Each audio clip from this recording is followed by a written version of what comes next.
valuable in this career, and then really to talk about the role itself. So maybe with that, we'll just start and with introductions, and I guess I'll turn it over to you. Sure. So I started at US Bank about a year ago, and I work in the private wealth management section. So our clients are between 3 and 75 million, so we're this mid-tier of the market. I included some of my background on here just to show you kind of the varied path that I took to get here, and why I think it's important that it's not all finance related. So education, finance, that seems relatable, but it actually was not my first choice. It wasn't even my second choice. I went to Arizona State for journalism, and then I wanted to do accounting, and then I decided, fine, finance. When I read the essay to my dad about accounting and why I wanted to be in accounting, he says, "Sounds like you like people too much. You don't want to be behind the desk, and you'll be bored. So try finance." I'm like, "Oh, fine." So probably one of the best decisions that I made. So concurrently, during my time at Arizona State, I worked at Clinique, a makeup counter. I'm sure there's probably 2 people in this room that know what Clinique is. It's a cosmetic counter. Which 2 would those be? The 3 ladies in the room. But yeah, so I sold makeup during college at a department store. At the same time, I also worked at a pediatric urology office. And I think these were 2 really good experiences that led me down this path. One, because Clinique, yes, it was a sales position, but it really forced me to learn more about my customer, asking questions to get to what their needs are and what their wants are. Also differentiating between what I think they need and what they think they need. So a 20-year-old could come in and say, "I have these wrinkles," and I look at her and I'm like, "No, you don't. What are you talking about?" But she's seasoned, so she wants something for that. Or somebody that comes in and wants their makeup done a certain way, and finding that balance to make them happy. It's not exactly related to investment management, but it still deals with wants and needs and finding that balance. The pediatric urology office, this was a complete other example or other experience because it was so depersonalized. I worked in the back office and I did billing and coding. So it was really taking all the personal part out of the job. I was measuring things by office visits. How long were they there? It was this code. It didn't matter why they were there. And then also, when they didn't pay their bill, you had to call them and you had to find out what was going on, and they had a lot of life issues that were happening. So looking back now, I realize it's probably my first introduction to compliance. If it wasn't coded right, it was coming back, and there was a very distinct difference between rules and reality and balancing those. When I graduated, I worked at Thomson Reuters. I worked there in different capacities and with the spin-off for about 8 years. That was my first finance-related job, and it gave me everything that I know about the markets currently today, how portfolio managers work, how the sell side works. It was an excellent experience. I worked side by side with portfolio managers and analysts, learning how they put their portfolios together and how they deal with client discussions and performance. Securian was a stepping point. I did manager due diligence, so my job was to research and review hire, fire managers for our asset management platform, our retirement platform. So we're asset allocators, but it was really helpful because a lot of the portfolio managers that we hired on our platform I already worked with and knew, so that was really cool.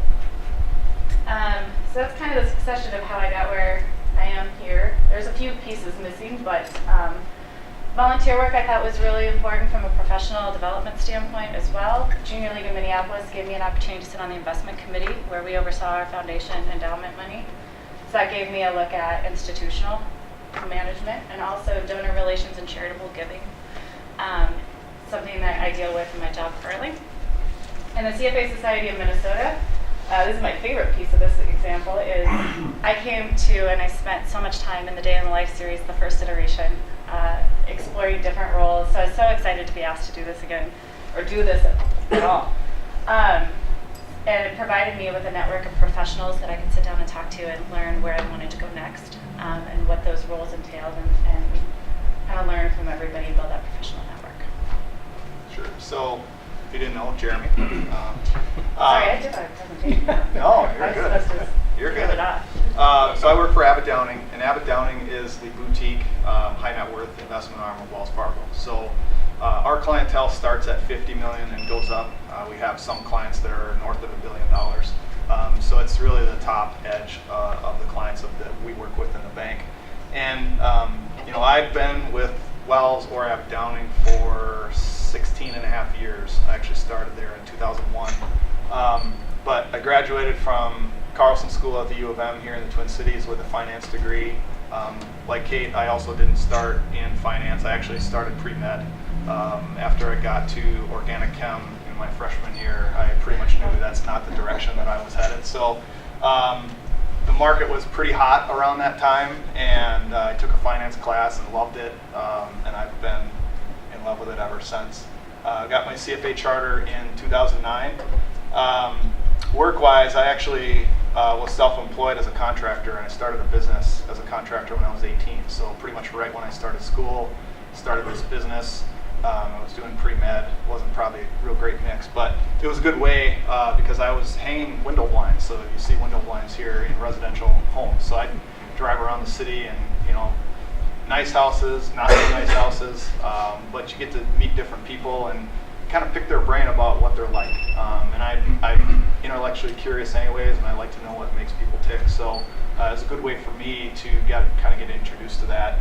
Other than that, I'm extremely introverted. And my next role at North Star, which is the largest general agency for Minnesota Life, which became Securian, as a financial advisor. So that was my first job out of school. I graduated in December of '99 at the top of the market and started January 1st, basically, in that role. You learn real quick if you're introverted that you don't make any money, you don't do anything if you don't reach out to people. And having to make 500 cold calls a day really gets you out of your shell pretty quick. So that's just how the business was. It's changed a lot. It's a lot more referral based, and eventually that's what it becomes. But to start your business, as a early 20s, trying to tell someone in their 50s about retirement, there's a hurdle there that you have to reach. What do you so, know? Exactly, Yeah. exactly. So I had no wrinkles back then, but it wasn't for me. It's a sales job, and if you understand what a financial advisor is, it's a sales job. It's a relationship job, and all I wanted to do was manage money. So I ended up hooking up with the trust center actually for Wells Fargo in May of 2001, just managing small trust portfolios. I think the average size account was probably $200,000 to $400,000, but it's a high volume. So I got to touch with a lot of different relationship managers, work on a lot of portfolios, and then gradually worked my way up into the private bank, which is our segment that really starts at maybe 2 to 3 million and works up in a similar capacity to Kate's. Then about 5 years ago, I had an opportunity that I wasn't really exploring. They asked me to join Abbot Downing, or at least interview to join Abbot Downing, and we share a mutual connection, which is how we ended up here today. But I knew after 10 minutes of talking to her that that's what I wanted to do, and that's the group and the group of people that I wanted to work with. So I've been with Abbot Downing as a portfolio manager for 5 years. In the last 2 years of that, I've also co-managed a team with another individual in the office of 10 total staff around the country of different analysts and associates. So that's also been an interesting piece to kind of learn on the management side. Volunteer-wise, I volunteer at the ALS Association here in the local chapter. I was just voted as treasurer, so now I'm on the executive committee as of Monday. But ALS is an important cause for me. I had a friend of mine, a high school classmate actually, that passed away from ALS a couple of years ago. So something that I'm passionate about, and I get to use my experience on the finance side as well as on the revenue development side to add to the association. So it's probably one of the best things that I do. We've set records the last 2 years in terms of fundraising. It's obviously a pretty awful disease with no cure, so it's a lot of fun when we can throw a lot of money at the research dollars. And the ice bucket challenge, I think a lot of people know what that is, but there's a lot more that goes on behind the scenes. So. Are there any questions on the work history experiences? Okay, well then we thought we'd just kind of talk about generally, what are some skills that are required in the role? And I think in many respects, some of these skills are skills that you probably want to have learned and earned over your time as you get to the role of a portfolio manager. But a lot of these skills are also applicable in the role. And so we just thought, we'd kind of touch on a few. This is by no means an exhaustive list of all the skills required, but I think, and you touched on it earlier about kind of your path and being a finance major, but that's not necessarily the end all be all. There aren't necessarily a set of skills that are ironclad. That's what you need to have. It's certainly about the mix and it's about the path, but we have people from very different paths. We have people that are communications majors, math majors. I just hired a guy down in Atlanta who's a computer science major, but he's been in finance for the better part of 10 years. So he has interpersonal skills? He does. Right. It is amazing. It is amazing. So I don't know, do you want me to start or do you want to start? I could start. Okay. So I'll just start at the interpersonal and communication skills to start with. I think that was a common thread through my work history and Jeremy's, just skills that are needed. But also internally and externally, I work with clients at the bank and then outside the bank. So for our clients, we work with their families, we work with their attorneys, their CPAs. So it does require a lot of communicating, staying organized, understanding where everybody's coming from, what needs to be done, and working as a team. There's a lot of teamwork involved. It's not an individual contributor sort of role. Yeah, I totally agree. I was going to say teamwork too. Yeah. It's working internally with your teams. We have planners, bankers. We have family dynamics, which is kind of the impact of wealth. We work with all of these people holistically to work with our clients, and our clients are such that our clients really don't care, as crazy as it sounds, they don't care as much about the returns. They care more about the impact of their wealth and on their family. And so we're working with grandparents, parents, and a lot of times grandkids. So it's multi-generational, and it's more about the big picture in terms of that impact than it is, what did my portfolio return in the last year. So working in teams, working with their outside advisors, reaching out a lot, and just making sure that we stay in constant communication. Those are imperative to our role. I think I would also add, now that I think about it, reading body language and assessing emotional biases and learning to educate and maneuver around those. I'm not sure exactly where that would fit, but that's one of the things that I find the most fun in this role. Yeah, I think you can definitely tell when people are checking out in a meeting. You got to make sure to talk to both the husband and wife. Don't focus on one. Don't assume that one is the lead and one is not. You have to make sure that everybody's involved, and don't dig too deep when people are getting disinterested. Mm-hmm. Stay at a very high level and gradually work your way down, but check in with the clients periodically. Driven, I think that really speaks for itself. Self-starters, people that really don't need a whole lot of supervision in there. They have a lot of drive to get up and go. Those obviously are people that stand out. The ability to work independently, in addition to working in a team, but also being able to work independently is big. And resourceful. I think being able to find ways to get things done, kind of goes to that drive. Yeah, I would agree. Being a self-motivator is pretty important, I think, in solving client problems, which would be the next one.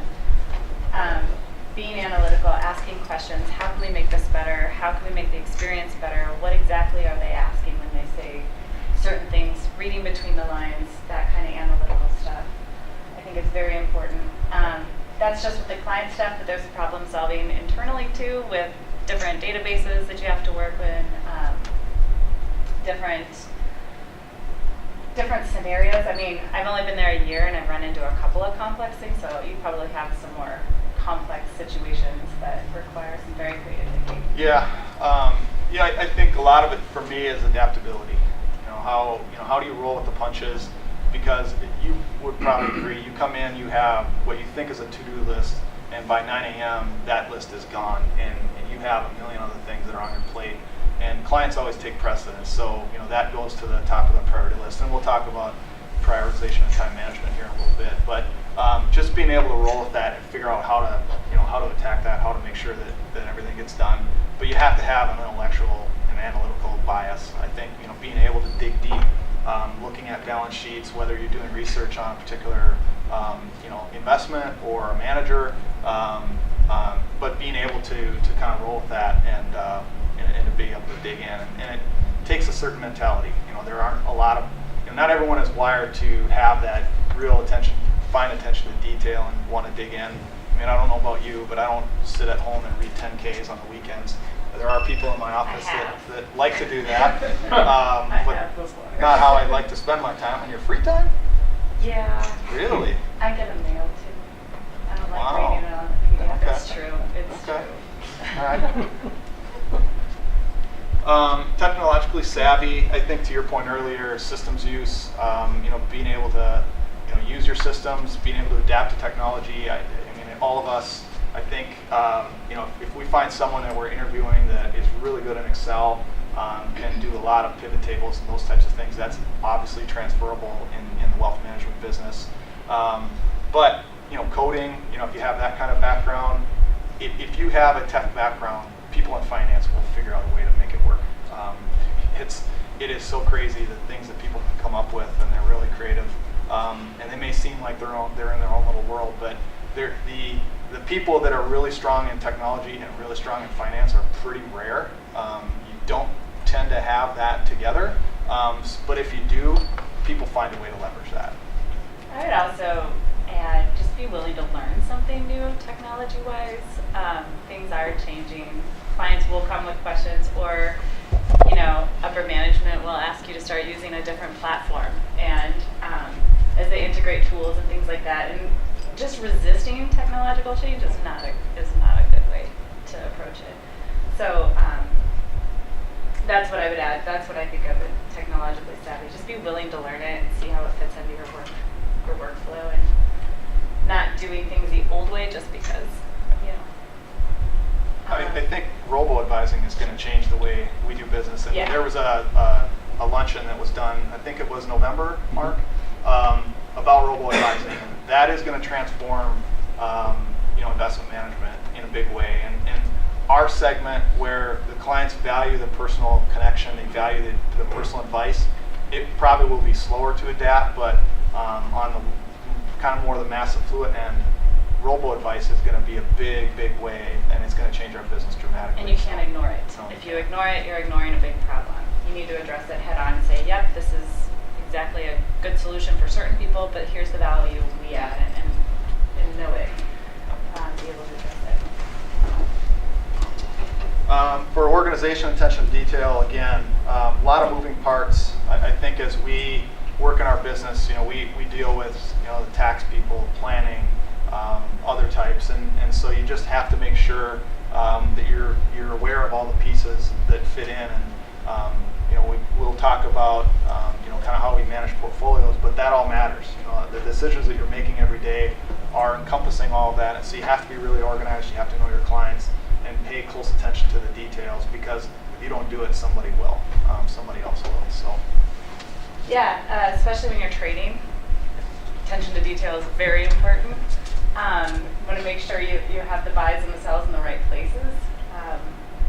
So little day-to-day stuff is very important. Organization, I think, I don't think there's anything I can add to that.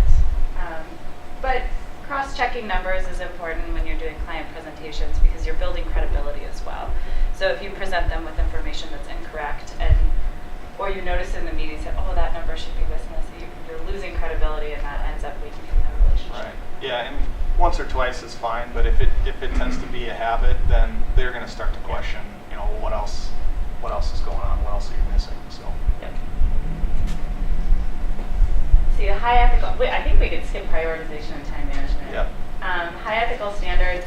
U.S. Bank, we are a trust company, so we are held by a fiduciary standard. So not only does my charter hold me to ethical standards, but and personally I'm held to ethical standards.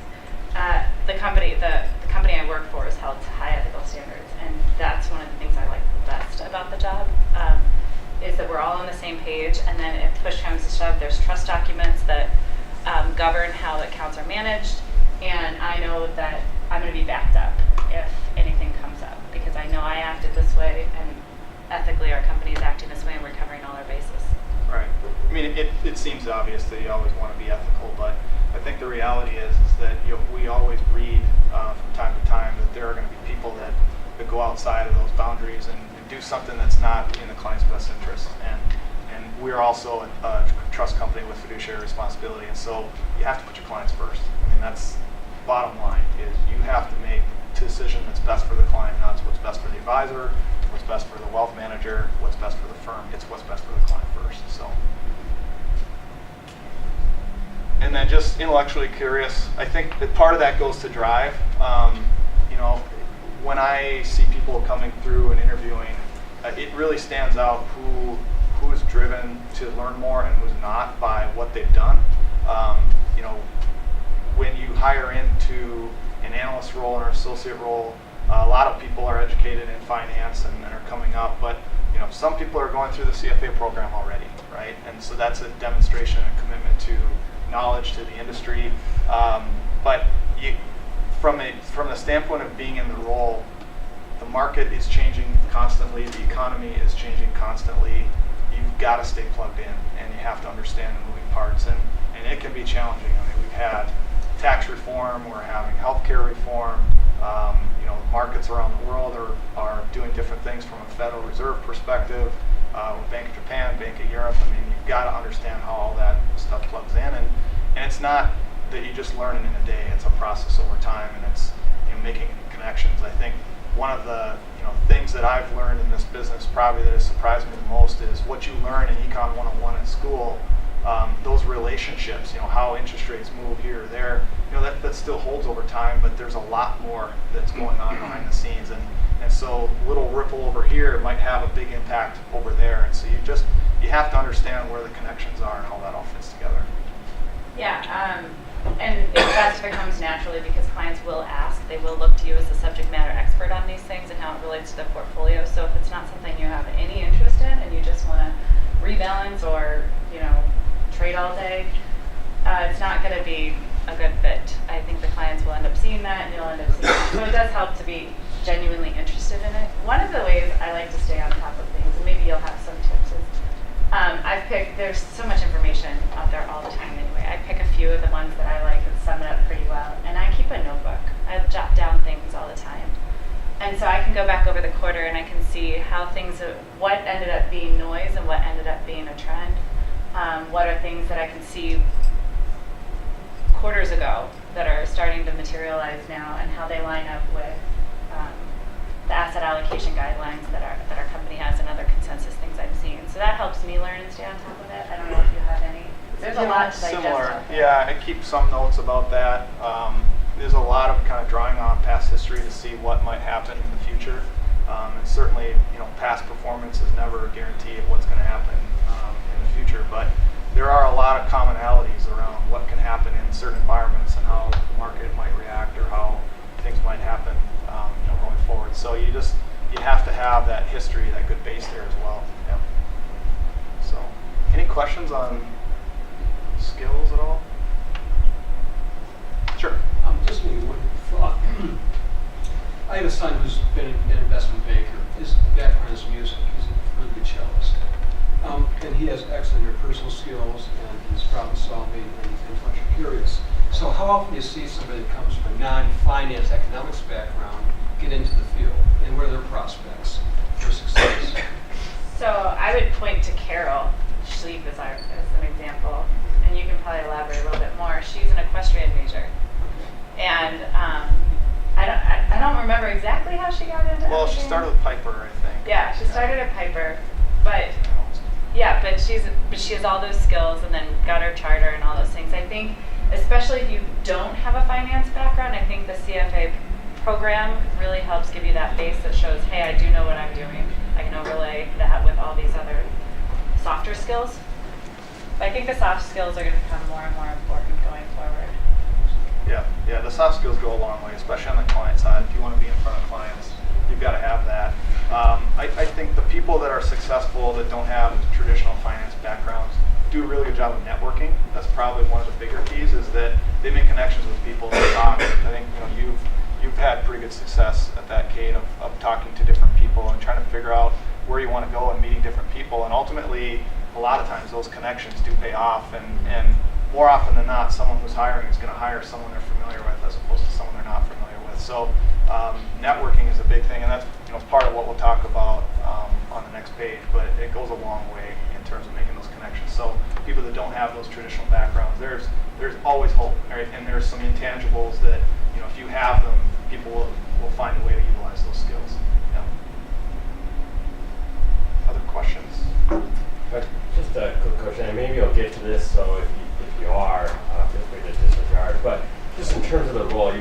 it's not a sales job. Can you talk a little bit about that process and how it works? So, a relationship manager is then generating the leads or the clients and then bringing the portfolio to you, and then you sit down with the client and are working off a buy list of managers of funds and equities, fixed income, or like what sort of, I guess, what leeway do you guys have to manage this? Yeah. Let's Thanks actually for the excellent talk. segue. Yeah, that's a good segue.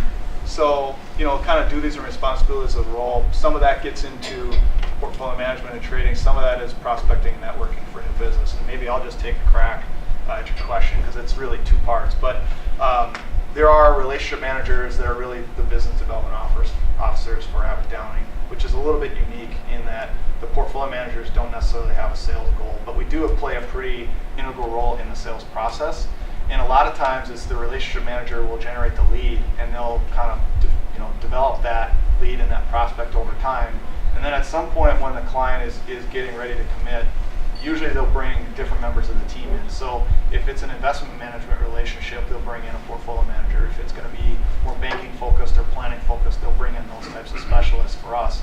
But we'll come in as part of that and talk through the client about how we operate on the investment side, the types of things that we do, what we offer, how we're a little bit different maybe than other firms that they're considering. And then really talk to specifics about how we might manage their portfolio and run through some different constraints or issues that they may be facing. They may be a business owner or they may be a CEO of a Fortune 500 company and they've got a load of their company stock. They're divesting some of it. So how are we going to manage a portfolio knowing that we've got that elephant in the room? And so there are a lot of considerations there. But once we're actually managing the portfolio, we've got a buy list that we adhere to, and really it goes back to the fiduciary responsibility, which is we're under the OCC. So a lot of investment firms are under the SEC as advisors, but we're under the OCC, which monitors banks and trust companies. And so if we're investing in a trust portfolio for a client, we have to have a pretty justified rationale as to why we want to hold that investment. So if it's Bank of America stock or if it's IBM or Apple, we've got to have research on that and know that we're going to be buying that across all of our portfolios. We can't just put in a stock that might be some small cap or micro cap that is a great idea of somebody and just throw it in a portfolio. We have to have justification there. And so they come in and they do audits of our buy list and make sure that we're buying in our portfolios our own cooking, if you will, in terms of the research that we're doing. So that has gotten a lot more strict probably in the last 5 to 10 years, certainly since the financial crisis, but risk and compliance play a big role in terms of ultimately what gets put in front of a From client. that buy list, are you guys creating that, or do you have separate analysts that create that, are doing the research on IBM? So Wells Fargo and Abbot Downing is a little unique because we have a broad Wells Fargo due diligence team that is doing research on all the managers out there, and then they're narrowing that list down based on different criteria, whether it's qualitative or quantitative on the performance side. Abbot Downing also has a due diligence team that is looking specifically at how we want to manage, which is more concentrated managers. So we actually like a manager that might hold only 25 to 30 stocks because that's how we manage. We want high quality and extreme concentration. So we're looking for managers that have that bias. So there's a couple layers of due diligence. But there's also a process for if a portfolio manager surfaces some idea that the due diligence team hasn't seen. So there's a process for us to bring that to them and then them to review it, do on-site visits or visits with the managers, and then ultimately hopefully put that back on our platform. So there's a couple ways, but there's a pretty broad filter from Wells that we start with, and then we have our own. So I don't know if you want to comment on. It's pretty similar at US Bank. We also have a team approach. It's going to be headed by the relationship manager. Each team is going to be different around the client, and it's going to depend on their needs, and it's also going to depend on the people that best fit with the client. So there's a little bit of personality matching there as well. Portfolio managers do have a bit of a sales goal, but it's really more of an incentive to be a salesperson for the investment management part of the business. So like Jeremy mentioned, when the deal is getting a little bit closer to being done, they'll bring a subject matter expert in. So my job is to sell how we manage money and build confidence and build a relationship with them. And then I would stay on as the portfolio manager going forward. We have a lot of resources as far as investment options at US Bank. We have a due diligence team in our private wealth management. Our Ascent office has their own due diligence team. And then we also have alternatives that we can do. So there's options for, derivatives, structured notes, so that we can manage different client scenarios if there are high concentrations, things like that. So I can rely on all those resources as I make decisions in the portfolio. I don't know if that answers the question. So if you two are sitting right next to each other and have similar type of client, how different are the portfolios you think if the client is very similar? I mean, do you have a lot of leeway in terms of, asset managing allocation that portfolio, or a selection of investment? Well, I think if we had the same client, there probably would be differences. There might be preferences in a fund that you might choose, but it really, no portfolio is going to look the same. I mean, we have asset allocation guidelines to keep us within guardrails. So if you're a conservative balance, you're not going to be a 60-40 and static. There's going to be some tactical allocation given market environments and opportunities. So those guardrails keep us in line. It's really client conversations that drive the allocation and opportunities that you'll put in. So one client might have a same conservative balanced client, but it's balancing that ability to take risk with preference for risk. And so maybe they want to be a little bit more aggressive, but they don't want to go all in. So you can kind of tilt that conservative balance a little more towards equity without stepping too far out of the bounds. So I would say there's leeway and flexibility to that, and that's why a lot of different portfolios are going to look different because different client needs. Do you have anything to add on that? Yeah, I think if you look at the broad spectrum of conservative to moderate to aggressive, every firm is going to be unique in terms of, okay, what does a conservative manager or portfolio look like versus a moderate, which is more 50-50, versus aggressive, which is probably more stock and private capital and those types of things. So that's probably one of the main differences. The other is going to be, what does the allocation look like from a sub-asset class level? So how much do you put in large cap, mid cap, small cap? That's going to vary a little bit between firms too. But ultimately, when we work with the client to determine what their risk tolerance is, we're going to say, all right, here's, you're a moderate investor. Our range is going to be 30% on the low end on equities and maybe 60 or 70% on the high end. So there's a pretty wide range in our case. And then we've got the ability, based on the client needs and preferences, to determine how much more than 50% do we want to go or below. Do they have an income bias or do they have a growth bias? And it's really looking holistically at the rest of their relationship to try and figure out how are we going to build a portfolio that truly does complement that. So, but then you get into specific securities, and I think that's probably where you see the most variability across firms. Is that you may like Pepsi, we may like Coke, right? I mean that's just inherently you're going to see. Managers, though, you see some transferably in managers, especially when you look at the passive part of it. So index funds are kind of a dime a dozen. I mean, we use iShares for a lot of our index funds if we want exposure there. But the active managers are probably going to be a little bit more, more unique there. Each firm also has relationships, so we have access to some managers on the street that U.S. Bank may not have access to, and vice versa, just based on the relationships that we have. So Probably not. well, not sometimes, but we can and we can use that right in our sales pitches. Hey, we have access to this manager or that manager that nobody else has access to. So so that can be a selling point and additive when we're competing against one another. Mm-hmm. I think. Got a question. I was going to say, so would it be fair to say, you guys represent high net worth advisors with the back in fairly large organizations with the bank backing you. Yes. But the principles are going to be the same even for a smaller firm without the bank backing. You're going to have somebody setting guardrails. You're going to have somebody making those decisions, working directly with the clients. Mm-hmm. And in some cases, there may be more people involved in doing that. And in some cases, it may be the same person. Yeah, Right? I think the opportunity set changes too, depending on your portfolio size. At 2 million, you have different options than you do at 75 million. You're not going to do a bunch of private equity at 2 million because it's going to take up too much of your portfolio, Well, right? I'm When not you hit the bringing you my minimums, right? business. So there are things. I think an interesting thing that's hasn't surfaced too much, but there's a lot of hub about it, is the socially responsible investing piece. And how do you satisfy those needs and still keep a balanced portfolio with the right exposures to things? And so I think that'll be an interesting trend we see going forward. Just to watch. Yeah, but to size of firms, I think you find that smaller firms, you tend to have people that are doing more things, right? So that you may have a portfolio manager that's binding books in a small shop because you just have to be resourceful. Whereas in a large firm like we're in, it's more siloed.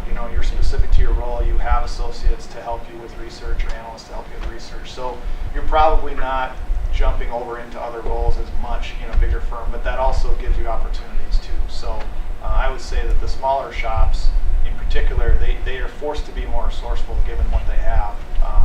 But that can be good too, because those are the people that probably get to know the client the best. And I started off in a smaller organization too, and I found that to be the case. Also, size of your book changes quite a bit. With the smaller firms, you probably have more quantity that you have to run through a little bit more, and you have to be efficient, so it'll probably be more model portfolios. I have about 200 and so accounts, so there needs to be some efficiency in those accounts, and I have programs that I can use for that. But I think as you go up the scale of wealth, you have fewer. I don't know.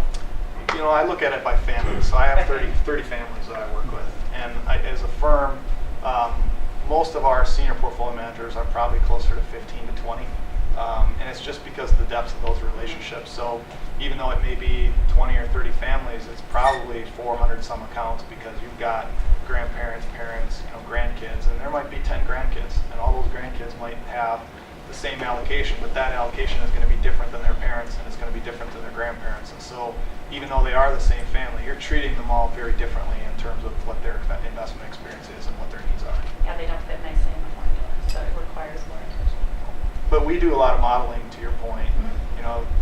If we have similar risk tolerances in a family, we may model a lot of those together and trade them together, because as if we talk about time management, we need to be efficient, and you have to ultimately also know your book. And so you're not picking and choosing different investments for all the different parts of the family.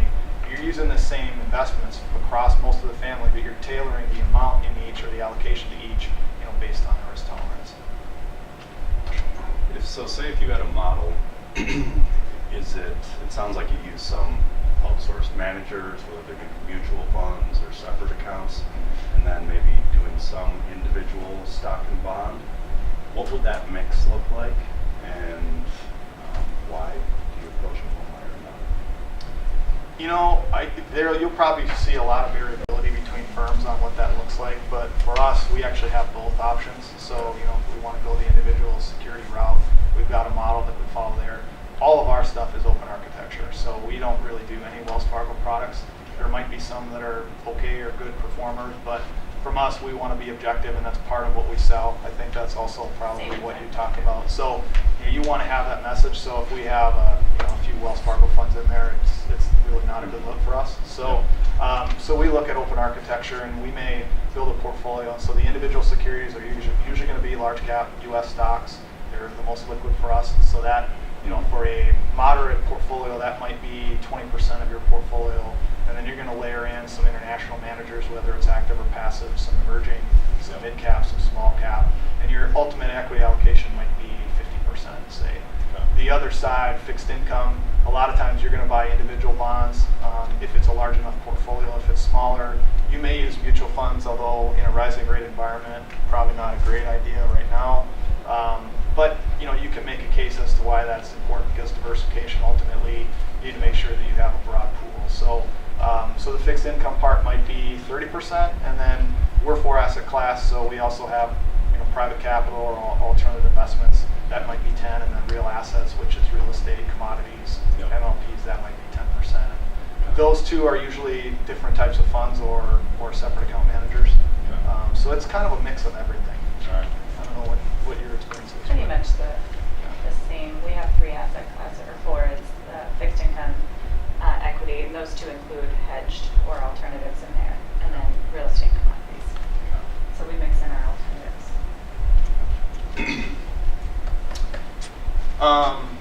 We talked about fiduciary responsibility. I think client management, there's a lot that we could talk about here. I had a couple things written down, but the two things for me, manage expectations. And if anyone is in sort of an advisor or portfolio manager role, they know what I'm talking about. But even in years like this year, and I just got off a call yesterday with a client who had a really good year. I think our equity benchmark is about 24%, and it's a global, all-country world index benchmark for the last year. His portfolio was up 29 and change, and he wasn't really happy because I missed on fixed income by 2% last year. And he's a 60% equity manager, or 60% equity portfolio, 30% in bonds. We even overweighted equities and underweighted bonds, so I put the money in the right spot. But he still wasn't happy because he missed by fixed income by 2%, and he's paying us to beat the benchmarks in every case. So you have to manage your client expectations.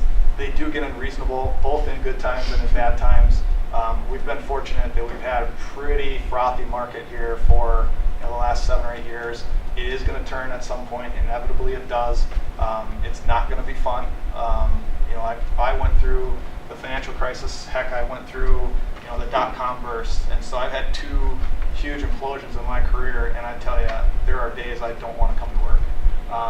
And part of it is you feel you have a lot of empathy with your clients. I mean, I live and breathe with my clients, and when they call me up because the market is going to hell, you feel bad. You do. You take it personally, but you also know that there's really nothing you can do. I mean, I can sell out of your entire portfolio, but then you're kind of throwing discipline out the window, and as a fiduciary, we can't do that. So you have to ride it down if you're going to take the risk, and that's just part of the deal.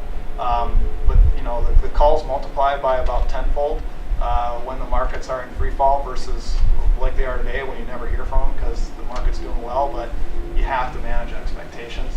And the other thing is you have to listen. You have to get to know your client. And ultimately, that can be one of the things that really hurts your relationship with your clients. If you're not listening to what their needs are, what their wants are, they're going to find someone else that will. And so you have to build that relationship. Yeah, I would say it's consistent education. I did not get to be in this environment or grow up in the market crash. I was an investor, though. I lived through it that way.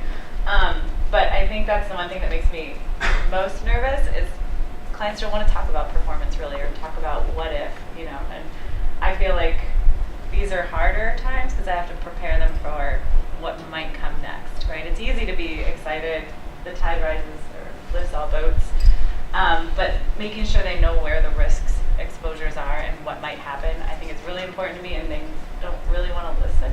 It's like, I find that frustrating. Yeah, But I feel good if I said it and put it in the notes. Yeah. There it is. I can remember, I think it was October, November of 2008. I mean, for those of you that are in the business, that was probably the worst of it. And I was out to eat with my wife one night after work, particularly tough day, especially in October. And you're kind of down, and the server comes up and says, "You must be a stockbroker." And I'm like, what the heck? And my wife started laughing. And I just said, well, close, but how'd you guess? He goes, I've seen that look a lot lately.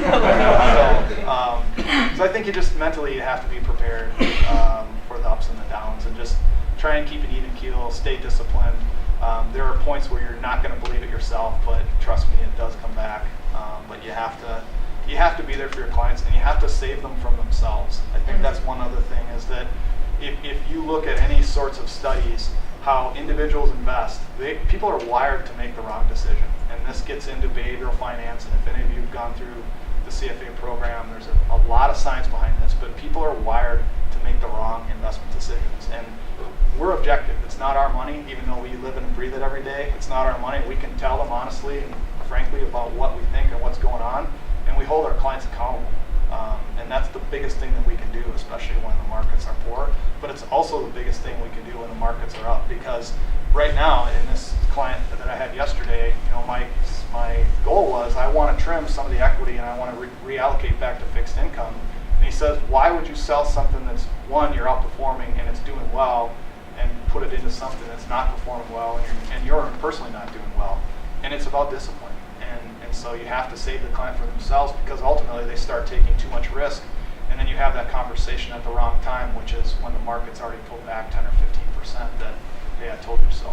You want to do this in advance of that. So And this, set a plan. Exactly. Yeah. Exactly. I've done that with clients that want to hold on to something going down. Like GE is probably one of my better examples right now. I remember before they cut the dividend, I said, fine, we'll hold it, but if they cut the dividend, we're going to need to trim it. And okay. And so when that happened, it's okay, we discussed this is what we're going to do. We're going to take some of the losses and reallocate them. So,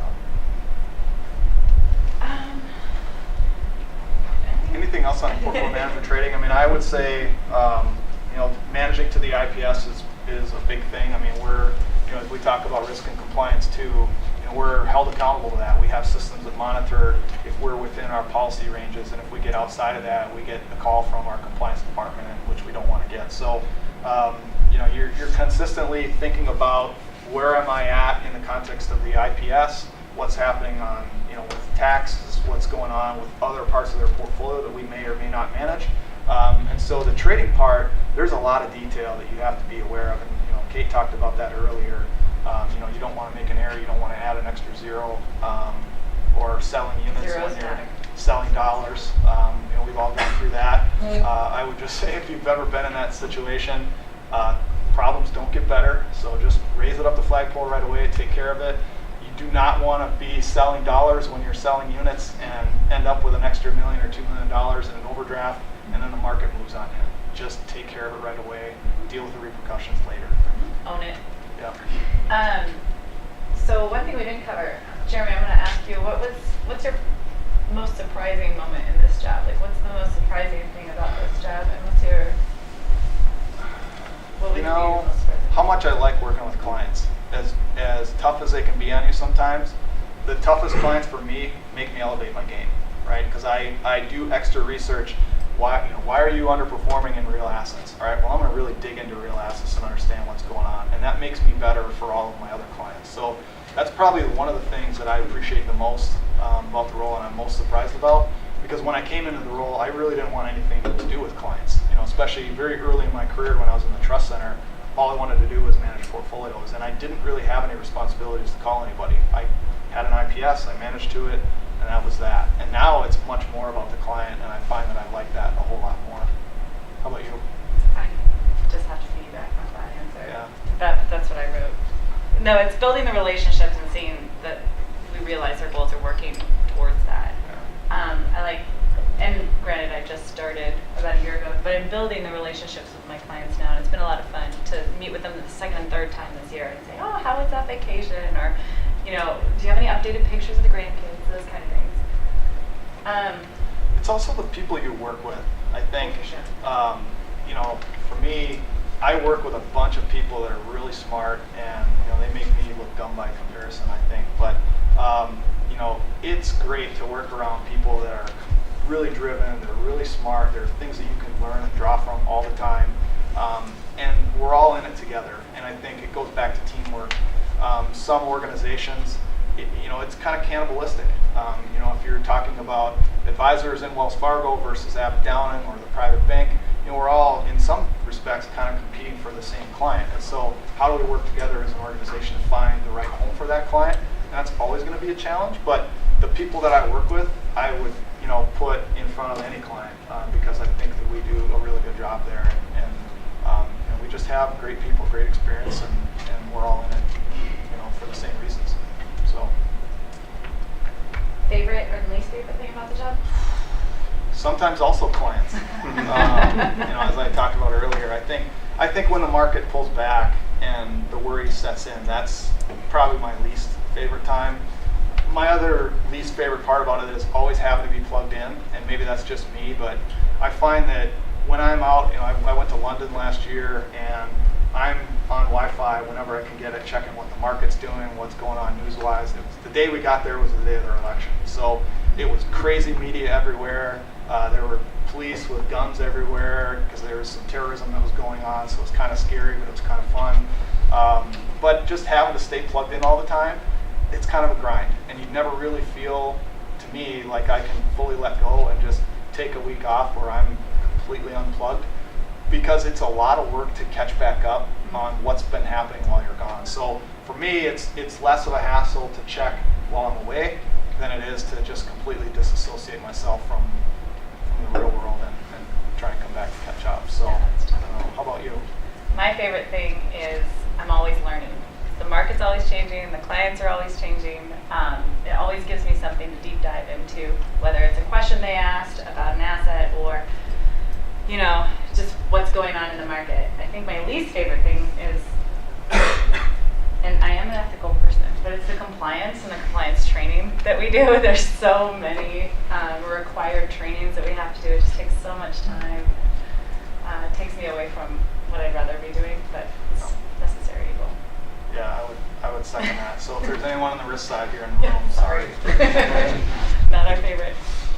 Any questions so far? I don't know where we are on time, but hopefully. You have 9 minutes and 14 seconds. All right. I feel a question. What are some of the most common or striking client irrational behaviors that you'll run into? You have more experience with this, I think. I just think it's what they think they should be earning versus what they're actually earning, and they want it all when the market's good. They don't want any of it when the market's bad, and so the expectations around that are they're tough to manage, and it feels like a broken record because you continually have to talk about it, but they are a lot of times very absent-minded about what is actually going on and really only in the moment of what they see. So you have to continually talk about risk and reward and remind them that, yeah, we do actually have times where the market goes down on a sustained basis, and so we want to try and avoid that.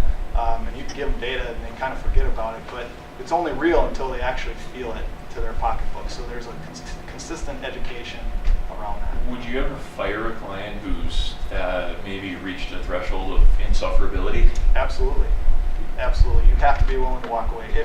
Sometimes it's not a clear fit. that it's not going to work. It's just not a fit. And it's not good for us as a firm. It's not good for the client either. So there's been times where we've said, we can't meet your expectations and be upfront about that. And clients a lot of times are pretty surprised that you're willing to walk away, but if you look at the body of work of everything that you do for the client, sometimes from a resource perspective, we're spending a lot more time than we're actually earning from the client. And so sometimes it's a business decision too.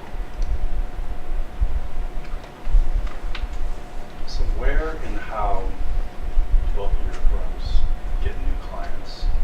And then when you do have a client, how are your firms paid? And how does that relate to how you do personally? I can take that one. Yeah, I know. A lot of it. So a lot of avenues for new clients. Most of them though are internal. So with a bigger organization, I think that's part of the benefit is we've got an investment banking arm, we've got a big credit arm, and so if one of our investment banking clients is selling a business, our investment banking team has relationships with business development officers or relationship managers in Abbot Downing. You can say, hey, I've got a guy here, a family that's selling their business. You should talk to them, and so they'll make that connection with us. But there's a constant networking that needs to happen. So our RMs go out and visit with all the centers of influence that they have, both internal and external. So externally, there may be CPA firms or estate planning attorneys. We work a lot with a lot of the big law firms here in town. So consistently getting in front of them and just making sure that we're top of mind when they have opportunities. But it's reciprocal. So we have to make sure that we're giving them business as well and going both ways, because it's not going to be a one-way street forever. They're gonna keep happy who keeps them happy. So you have to build that relationship.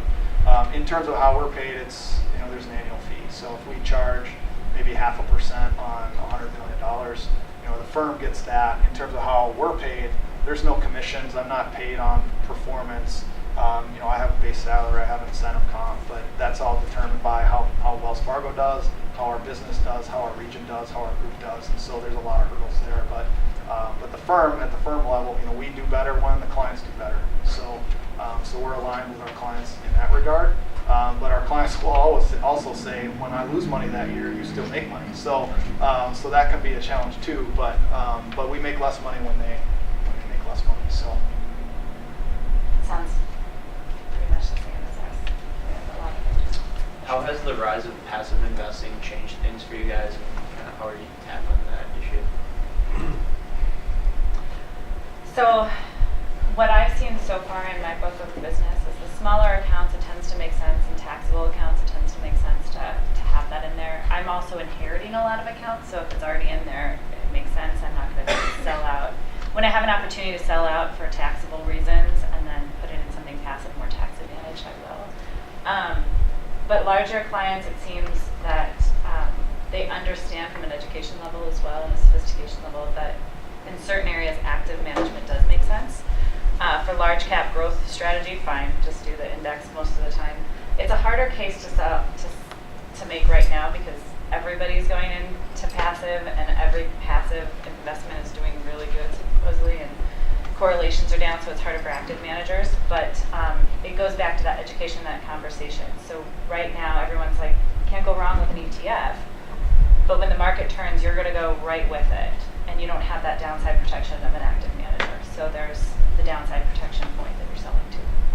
Yeah, we do something similar. It's kind of a core satellite approach where we've got our core piece because we just want beta, we want exposure to that area. But then, to my point earlier about high quality, we'll layer in high quality managers that are specific, and high quality should perform better, especially in the downturn relative to the rest of the index. So it's a mix of both, but it's got to be a bigger part. And we look at, we want to capture high active share too. So, we're looking at specific parts of the market where, active managers are able to outperform their benchmark on a consistent basis. That's not in U.S. large cap. It's more in U.S. small cap or micro cap. It's in emerging markets. So we're focusing more on active management in those areas, less on passive in those areas. Right. You guys are in good spots career-wise, but still kind of mid-career. What do you guys see as your path or next chapters? That's a great question. I'll start because I'm just starting on my path here at U.S. Bank. But so I wanted to come to U.S. Bank for a couple of reasons. One, everybody I'd met from U.S. Bank was awesome. So I was like, this will be great to work with these people. It was the kind of job that I wanted to do because it blended all of my background. I got to be nerdy and deal with people. U.S. Bank offers a lot of development opportunities and a lot of growth opportunities throughout the bank. I had always worked at very small, even though Thomson Reuters was big, it was a small subsidiary. So I had always worked at small companies where it was a very flat hierarchy, not a lot of room for growth. So U.S. Bank has a lot of opportunities for that if I want to stay close to investment management. I have a lot of great mentors there. So I see myself staying there for quite a while, at least. That's kind of a loaded question. No, but I do enjoy it. I see a good career path there in a couple of different ways. I can stay a portfolio manager for inevitably, as long as I'm doing a good job, or there's regional managers, there's investment officers I could do if I wanted to work up to that. Yeah, I would say probably management track. I mean, I'm starting on that in the last couple of years here, managing a team, and I'm finding that I've had really good mentors in my career, and that's helped me. One of my mentors, in fact, his big spiel was, you're responsible for your own career, right? And I'll help you to do whatever it is you want to do, and I'll help you get there, but you have to own it. You have to take control of that. And he really helped me get to where I want to be in terms of some guidance and advice and making connections within Wells Fargo. And I really value that, and I feel like it's my responsibility to kind of pay that forward. So naturally for me, I think that's kind of my progression. I love the portfolio management aspect. I love working with clients. I will always want to have that be some part of my role, but it will probably evolve into some sort of management capacity. Kind of to piggyback off that, when you're hiring a junior analyst, some people think this is not New York, it's not Chicago. Some people call it flyover country. You're reading that in the paper now with the Super Bowl coming up. How difficult is it to get really, really good talent in Minneapolis compared to New York or Chicago? I am shocked at how people have elevated the game in the last 15 to 20 years. I never did internships in school. I mean, you go to school and you go do your thing, and then you interview for jobs when you graduate. And the people that today, they go through all these activities and they're part of these clubs and they do all these things extracurricular wise. It is shocking to me. I don't think I would do well in this environment. I mean, I would say the one thing that people can do that are in school or early in their career, do internships, figure out what you like or don't like. I mean, candidly, I would never have been a financial advisor, if I would have taken an internship there and really seen what it was for what it was, that I would have gone in a different direction, because ultimately that's not what I ended up enjoying.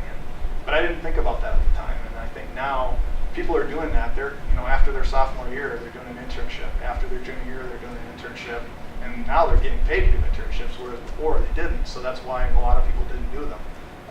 But that's a great way to figure out what you want to do. But in general, I've seen people really elevate their game.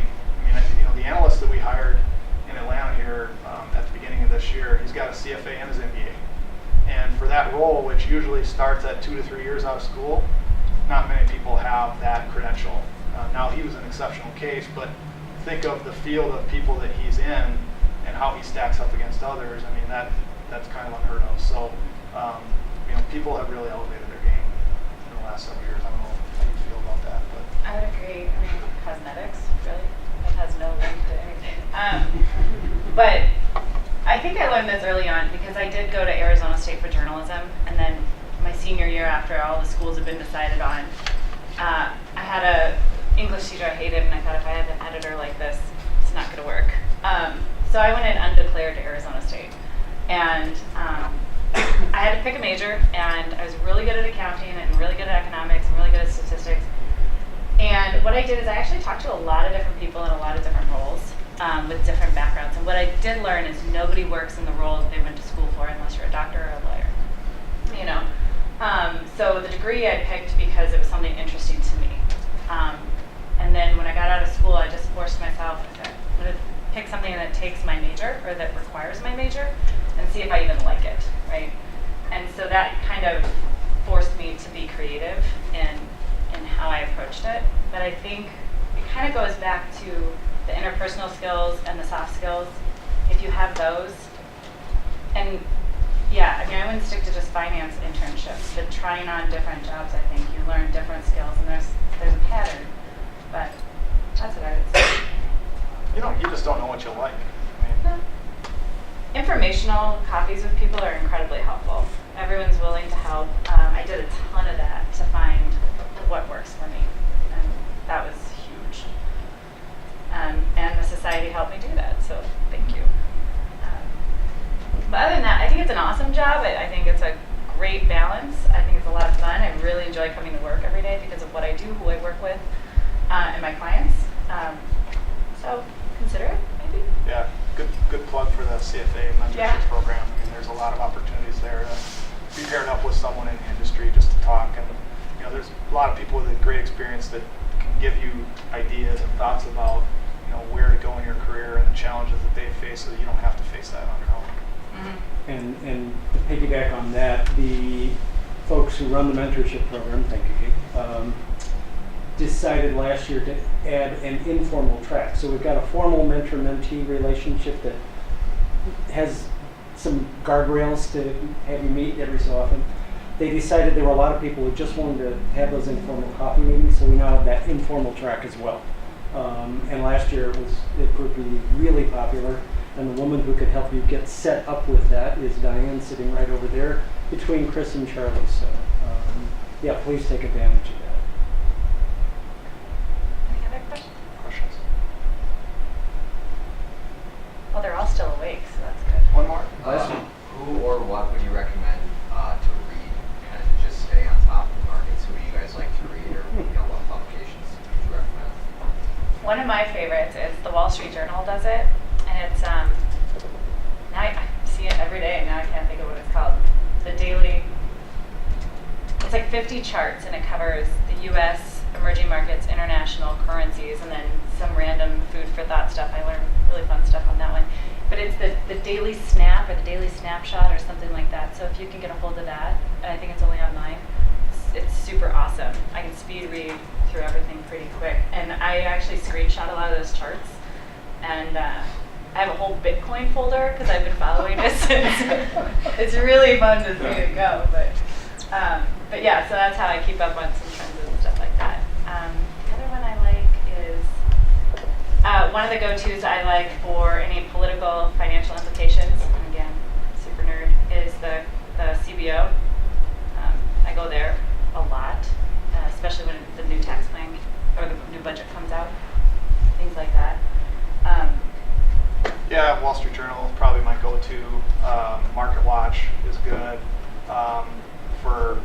satire. Sometimes I like Business Insider, if anyone knows that site, that's good.